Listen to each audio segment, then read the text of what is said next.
They locked their own son in the basement. What happened next will haunt you forever.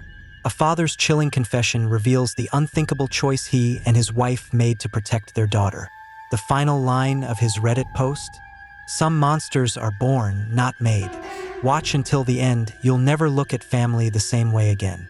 In the still silence of an unassuming town, buried beneath years of routine and normalcy, lived a man named Arthur Kellerman, known simply as Art to his neighbors.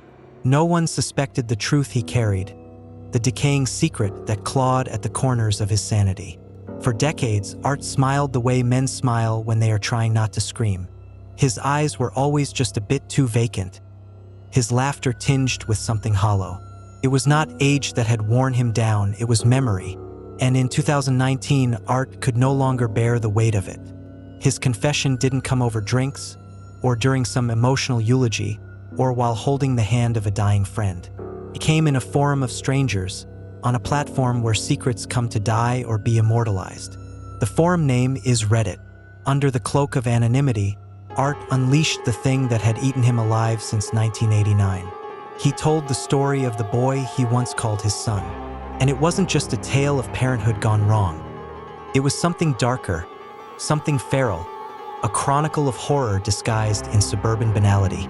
Arthur and Lisa Kellerman had been overjoyed when they learned they were expecting in the winter of 1970.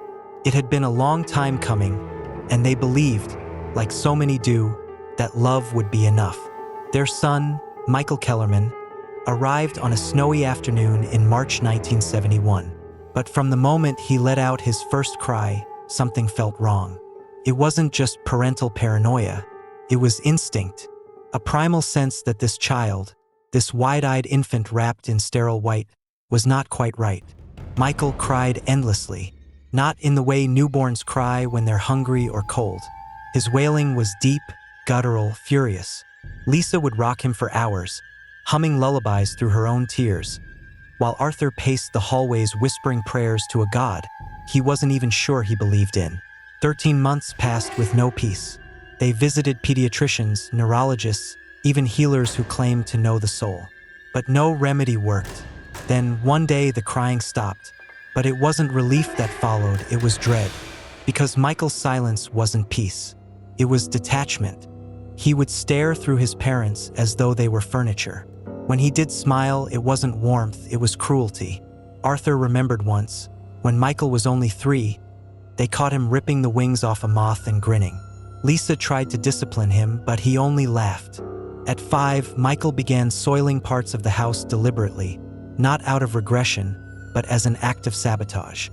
He'd smear feces beneath rugs, into vents, even between the slats of kitchen drawers. When he was caught, he didn't apologize. He watched their horror with a calm, almost scientific interest.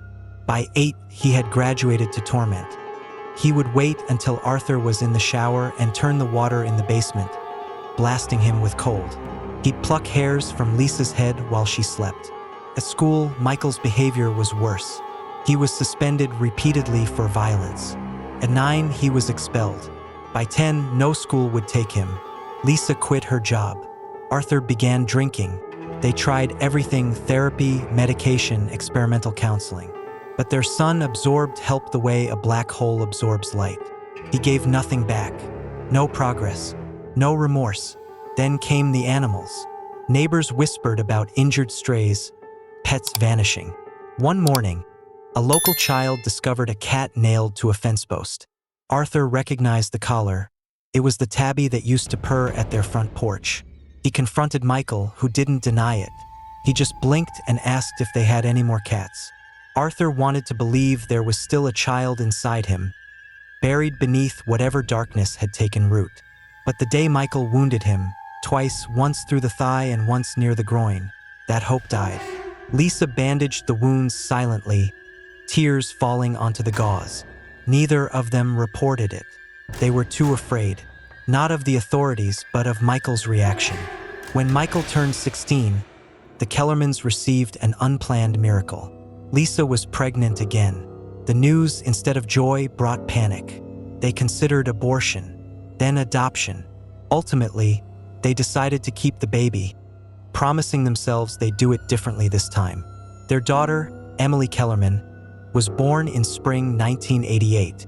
She was joy incarnate. She giggled in her sleep, clapped at birds, and clung to her mother's neck with the desperate love of the innocent. For the first time in years, Arthur and Lisa felt human again.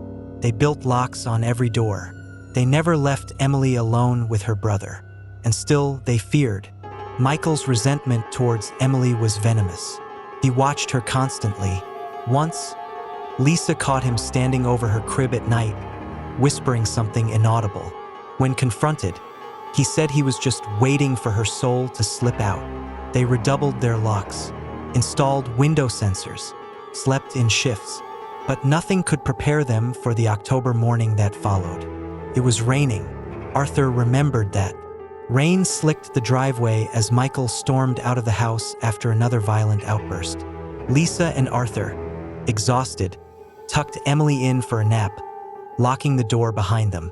Minutes passed before the scream shattered the illusion of safety. A piercing cry from Emily's room, a sound no parent can ever unhear. Arthur sprinted down the hall. The door was locked. His hands shook as he fumbled for the key. When the door finally swung open, the room fell silent, except for the whimpering of their daughter and the sickening sound of something dripping. Michael was there, a sharp object in hand, blood staining the blade. Emily was in her crib, trembling, small slashes across her arms and stomach. Lisa didn't hesitate. She struck Michael with a force Arthur didn't know she possessed. The sharp object clattered to the ground. Michael hit the wall and slumped. Arthur scooped up Emily, heart pounding, breath ragged. Her wounds were shallow. She would live. But in Lisa's eyes, something primal had awoken. She advanced on Michael, fists clenched. He said nothing, showed no fear, just stared. What followed was not discipline. It was vengeance. Lisa beat him, not out of anger, out of centuries of maternal instinct boiled into one furious eruption. Arthur stood there watching, knowing he should intervene. But he didn't. He didn't want to. He took Emily to the bathroom, cleaned her wounds, placed tiny bandages across her cuts while in the background. The sound of fists hitting flesh echoed like distant thunder. When it finally stopped, Lisa emerged. Her hands bruised, her face blank. Arthur asked, "Is he dead?" Lisa replied, "I hope so." And Arthur, without blinking, said, "Me too." But Michael was not dead. When Arthur checked later, he found him bloodied, unconscious, but breathing, teeth missing, ribs cracked, face unrecognizable. He smelled of blood, vomit, and urine. Arthur stood over him, weighing possibilities. Call an ambulance? The police? No, none of it felt right. None of it felt just. Instead, he turned off the lights and locked the door. They moved into the basement. The old in-law suite had food, water, a crib for Emily. They didn't tell anyone. Days passed, then weeks. Sometimes they heard Michael moving upstairs, but he never came down. Perhaps he was afraid. Perhaps he was planning. Then one night, the noise changed. The sounds were violent, furniture breaking, glass shattering. Then silence. They waited. Hours. Days. Finally, Arthur went upstairs. Michael was gone. The house was wrecked. An exorcism by vandalism. Every surface smeared. Every wall punched in. But he was gone. Truly gone. Years passed. The Kellermans moved. Changed names. Lived quietly. Emily grew. Happy and unscarred by memories she was too young to retain. Arthur never looked back. Until 2019. By then, Lisa was gone. Cancer. A slow, merciful death compared to the torment they'd endured. Emily had a family of her own. She never asked about her brother. Maybe she sensed the silence around his name wasn't accidental. So Arthur wrote. At 70, he took his truth to the only courtroom left, the internet. He told the world what he and Lisa had done or failed to do, and he said he didn't regret it. Not the silence, not the decision, not the abandonment. If Michael Kellerman was out there, Arthur didn't want to find him. If someone else had crossed paths with him and ended what Lisa started, Arthur only hoped it was quick. Because some children are not meant to grow up. Some monsters are born, not made. And some confessions are not for redemption, but for release. Arthur's final words in his post were not a plea for forgiveness. They were a warning. There are things in this world you cannot fix. You can only survive them and pray they never find their way home again. So what do you believe?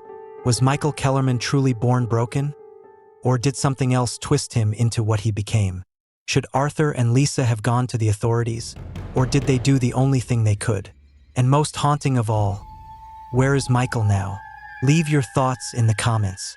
And if this story left a mark, subscribe. Because next time, it might not be a stranger's confession. It might be someone you know.